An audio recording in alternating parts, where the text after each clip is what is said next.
बिस्मिल्लाहिर्रहमानिर्रहीम। अस्सलाम वालेकुम students, welcome back to my channel. आज की वीडियो क्लास 8 के लिए है।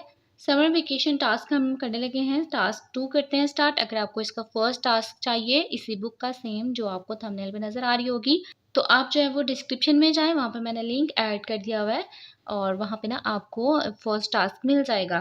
क्वेश्चन 1 स्टार्ट करते हैं। सेकंड टास्क का डिवाइड करना है अब हमने a4 - 6a - 4 बाय a - 2। अब यहाँ पे ना करने के 2 से 3 मेथड हैं, ठीक है। लेकिन जब यहाँ पे मेंशन है कि डिवाइड करें तो मैं डिवाइड वाला मेथड ही यूज़ करूँगी। तो डिवाइड सिंपली हमने क्या करना है, जब भी हम अलजेब्रिक एक्सप्रेशन को किसी एक अलजेब्रिक, अब इसे बोलते हैं पॉलिनोमियल फॉर्म। पॉलिनोमियल किसी एक पॉलिनोमियल को दूसरे पॉलिनोमियल से डिवाइड करना हो ना, तो फिर हम ना कुछ चीज़ें याद रखते हैं। तो सबसे पहले मैं क्या करूँगी, जो भी डिवाइड करना है उसको ना हम लिख लेते हैं अंदर।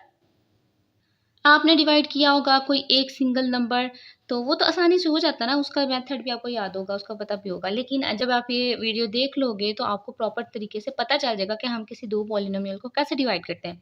तो मैंने क्या किया, जिसको हमने डिवाइड करना था उसे अंदर लिख दिया और जिससे डिवाइड करना था उसे हमने बाहर लिख दिया। अच्छा, अब आपने क्या करना है, अपना वेरिएबल को सेम सेम रखना है, सेम सेम ढूंढना है कि कोई वेरिएबल सेम है जिसके अकॉर्डिंग हम ना कुछ चेंजिंग करके तो फर्स्ट वाली फॉर्म ले आए, ठीक है। या अगर हम यहाँ पे मैं आपको एग्जांपल बताऊँ, 2 4 8 लिखा होता है, तो बाहर अगर एक डिजिट है तो हम एक डिजिट को देखते हैं कि क्या वाकई ये इसके जैसा आ रहा है या इसका मल्टीपल है कि नहीं, तो फिर हम कर लेते हैं, ठीक है। तो अभी भी हम ना एक ही की बात कर रहे हैं। तो फर्स्ट अगर देखा जाए, यहाँ a - 2 और यहाँ a4 - 6a - 4। आपने क्या करना है, आपने इधर से इसका फर्स्ट एलिमेंट और इसका फर्स्ट एलिमेंट दोनों देख लेने हैं।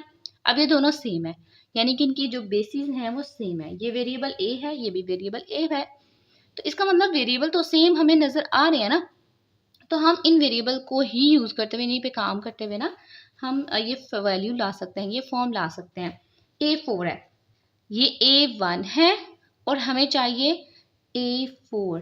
तो इसकी पावर में मुझे क्या ऐड करना होगा कि a4 आ जाए। ऑब्वियसली यहाँ पे मुझे 3 ऐड करना होगा, ठीक है। तो इसका मतलब है कि a1 तो मौजूद है, लेकिन अगर मैं a1 को मल्टीप्लाई कर दूं a3 के साथ तो वो ऑटोमेटिकली a4 हो जाएगा। अब मैं इसका भी आपको रूल बता देती हूँ। अकॉर्डिंग टू एक्सपोनेंट रूल, जब हमारे पास दो बेसिस बिल्कुल सेम हो और वो मल्टीप्लाई हो रही हो तो हम उनकी पावर्स को ना ऐड कर देते हैं। 1 में 3 ऐड किया तो 4, ठीक है। a4 लाने के लिए अब मुझे a1 को किससे मल्टीप्लाई करना पड़ेगा, a3 से। तो अब यहाँ पे अपने क्या करना है, ओवरऑल यहाँ पे मेंशन कर देना है a3। अब ये इसलिए किया ताकि ये जो है ना फिनिश आउट हो जाए और उसका ऊपर कुछ ना कुछ आंस आ जाए। a और a3, a1 a3 मल्टीप्लाई हुआ, एक्सपोनेंट रूल अप्लाई हुआ, तो यहाँ पे आ गया a4। आई होप कि आपको ये चीज़ क्लियर हो गई होगी कि ये किस तरीके से हमने a3 जो है ना एक्स्ट्रा लिखा और a1 पहले से ये वाला था, a4 ये अंदर था, a3 जो है ना ये ऊपर चला गया और उसका आंस भी तो a4 आता है ना, वो हमने यहाँ पे मेंशन कर दिया। यहाँ पे कोई साइन नहीं तो ऑब्वियसली प्लस का साइन एग्जिस्ट कर रहा है। तो जब हम डिवाइड करते हैं ना, तो हमने पॉलिनोमियल की जो नीचे वाली वैल्यूज आई होती है ना, उनके साइन ऑपोजिट करने होते हैं। ये प्लस है तो ये माइनस में चेंज हो गया। यहाँ पे कोई साइन नहीं तो ऑब्वियसली प्लस का साइन है, इसका तो हम चेंज कर ही नहीं सकते। अब यूज भी हमने वो वाला करना है जो न्यू आया। प्लस माइनस माइनस, वैल्यूज बिल्कुल सेम है, पावर भी बिल्कुल सेम है, साइन ऑपोजिट है तो ये कट आउट हो जाएंगे, ठीक है। तो ये हमारा इतना काम हो गया। अब अगर देखा जाए, ये a3 a के साथ तो हो गया, लेकिन ये इसके साथ भी तो होना ज़रूरी है ना, यानी कि -2 के साथ। तो अब क्या किया जाए, अगर मैं -2 को a3 के साथ मल्टीप्लाई करती हूँ तो क्या आ जाएगा, -2a3। अब आपने ना इस वाली फॉर्म, ये जो पोलिनोमियल फॉर्म है, इसमें ढूंढना है कि कहाँ a की पावर 3 मौजूद है। तो आपने ना उसके नीचे लिखना है। यहाँ पे तो आपको कहीं भी a की पावर 3 नज़र नहीं आ रही। जब भी ऐसी सिचुएशन आ जाए कि आपके पास ना ऊपर वो पावर वाली वैल्यू सेम नहीं है, मैच नहीं कर रही, तो आपने ना इसको साइड पे लिख देना। अब हमारा आंसर आया -2a ऊपर नहीं था तो मैंने क्या किया, पकड़ के इसको साइड पे लिख दिया। ये रूल है, आप कभी भी इसके अंदर मर्ज नहीं कर सकते जो मैचिंग वैल्यू नहीं है। अब इसका भी तो हमें साइन चेंज करना है। मैंने जैसे आपको बताया था कि जो नीचे पोलिनोमियल आ जाता है मल्टीप्लिकेशन के बाद, उनके साइन चेंज कर देना है, ठीक है। अब मैं इन सारी वैल्यूज को ना नीचे लिख रही हूँ।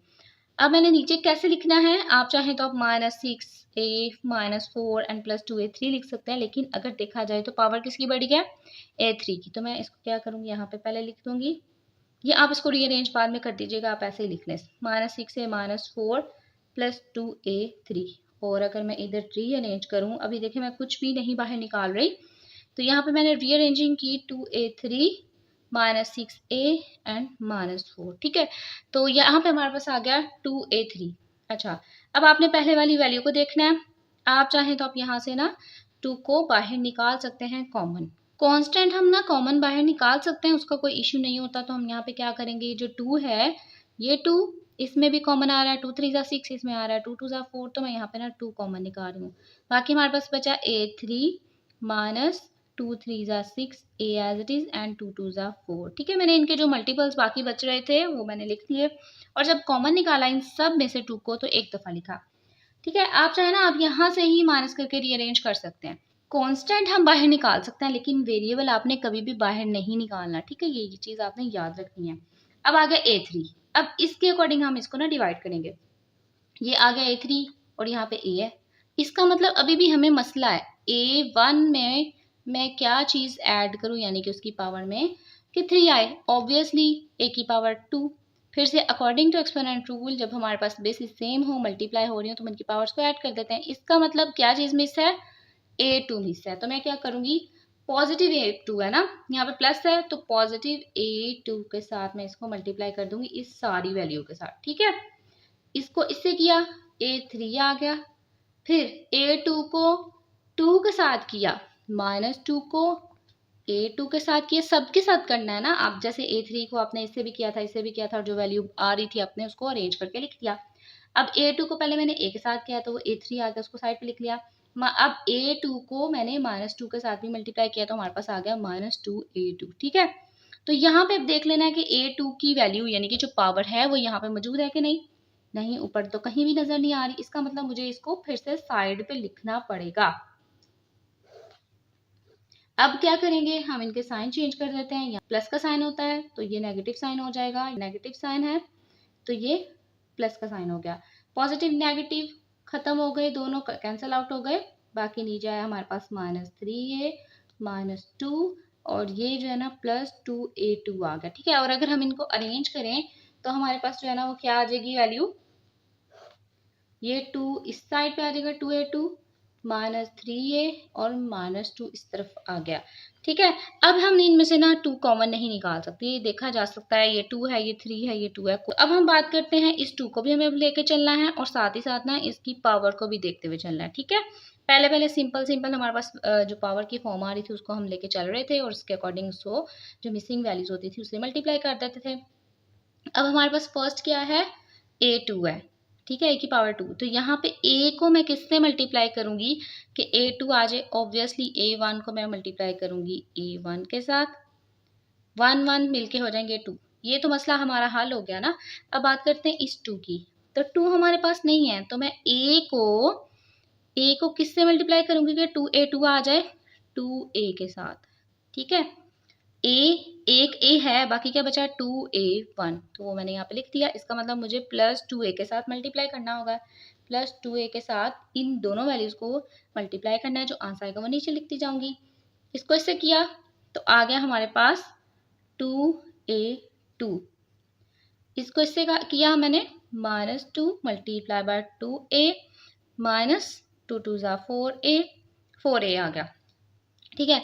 अब a और a मैचिंग हो रहा है, इसका मतलब मैं इसमें लिख सकती हूँ -4a। अब देख लेते हैं यहाँ पे साइंस, कोई साइन नहीं तो प्लस का साइन एग्जिस्ट कर रहा है। यहाँ पे क्या होगा, चेंजिंग हो जाएगी, प्लस है तो माइनस हो गया, क्योंकि हम माइनस करने लगे ना, माइनस है तो प्लस हो गया, ये कैंसिल आउट हो जाएगा, प्लस माइनस माइनस, 4 में से 3 निकाला 1, और जो वेरिएबल है वो एज इट इज़ आएगा, उसमें कोई भी पावर एडिशन या सब्ट्रैक्शन नहीं होगी। और साइन जो है वो बड़ी वैल्यू का आएगा, जो कि 4 के साथ प्लस है, क्योंकि हम यही यूज़ कर रहे हैं ना, अब इसको तो इग्नोर कर दिया, और -2 जो है ना वो एज इट इज़ आ गया।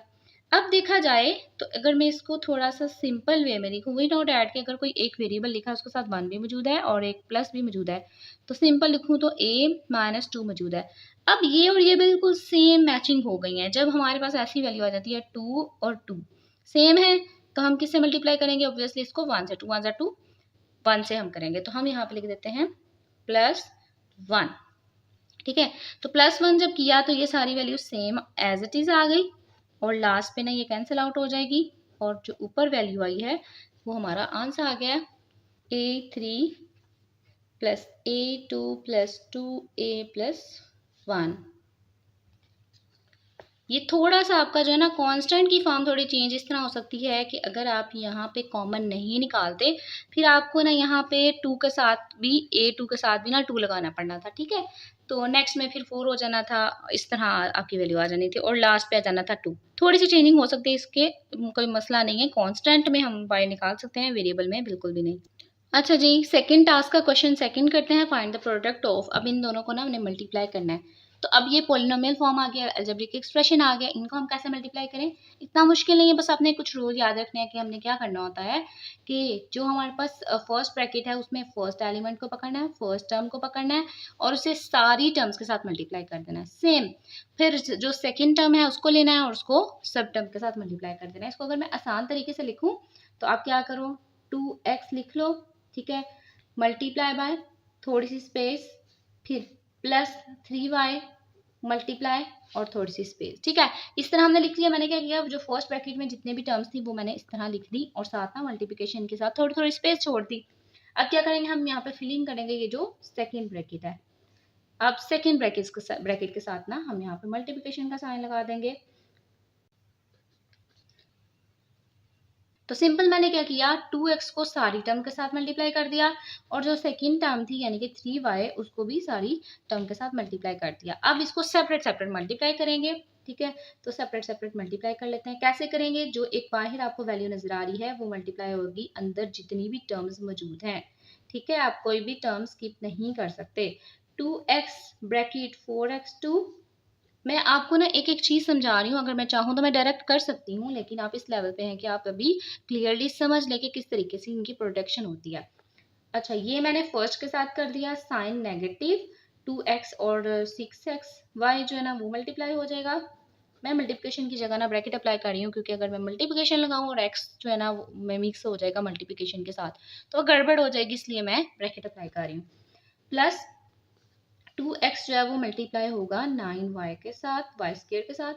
अब +3y की बात आती है क्योंकि ये तो यहाँ तक खत्म हो गई ना। अब +3y ने मल्टीप्लाई होना है इन सारी टर्म्स यानी कि जो 3 टर्म्स हैं उनके साथ। +3y इंटू 4x², नीचे लिख रही हूँ सेंटर में प्लस माइनस, -3y मल्टीप्लाई हो रहा है 6xy के साथ, plus plus plus 3y multiply हो रहा है 9y² के साथ, ठीक है। तो अब मैं सेपरेट सेपरेट मल्टीप्लाई कर लेती हूँ। आपको कुछ लॉज आने चाहिए एक्सपोनेंट के। अगर हमारे पास दो बेसिस बिल्कुल सेम हो और वो मल्टीप्लाई हो रही हो तो हम उनकी पावर्स को ना ऐड कर देते हैं, ठीक है, और m+n कर देते हैं, ठीक है। इसी तरीके से अगर हमारे पास दो ब्रैकेट्स दो जो है ना बेसिस बिल्कुल चेंज हों और वो लिखे जाएं तो इस तरह लिखे जाते हैं। अब हम इनको ले लेते हैं, नंबर को नंबर के साथ करेंगे और वेरिएबल को वेरिएबल के साथ मल्टीप्लाई करेंगे। 2 4 8 x और x² एंड x1, क्योंकि कोई पावर ना हो तो 1 होती है। x1 and x2 according to exponent rule जब हमारे पास बेसिस सेम हो और वो मल्टीप्लाई हो रही हो तो इनकी पावर्स को ऐड कर देते हैं। 1 में 2 ऐड किया 3 आ गया, -2 6 12, x और x सेम तो ये 1 1 कंटेन करते हैं पावर, तो ये 2 में हो जाएगा और y एज इट इज, क्योंकि y की पावर y की कोई भी वैल्यू ना यहाँ पे मौजूद नहीं है। 2 9 18 x/y²। अब ये वेरिएबल बिल्कुल चेंज है इसलिए इनको एज इट इज रहने देंगे। 3 4 12 x² एंड y, ठीक है, मैंने सारा अरेंज करके लिख दिया है। सेम -3 6 18 x और y बिल्कुल सेम है तो इनकी पावर हो जाएंगी ऐड। 3 9 27, y की पावर आ गई 3। तो अब हम देख लेते हैं कुछ पावर्स ऐसी हैं जिनका कटिंग होती है कि नहीं। तो x की पावर 8, x की पावर 3 एज इट इज, ये x² y, -12x² y, +12x2y, मतलब बिल्कुल सेम वैल्यूज हैं, साइन ऑपोजिट है तो ये कट आउट हो जाएंगी। सेम यहाँ पे भी अगर देखा जाए तो +18xy² -18xy² वैल्यूज़ बिल्कुल सेम है, माइनस एक दफ़ा प्लस और एक दफ़ा माइनस और दोनों कैंसिल आउट हो जाएंगे, तो बाकी ख़त्म हो जाएगा ना, वैल्यू ख़त्म हो जाएगी। तो बाकी हमारे पास बचा 27y3।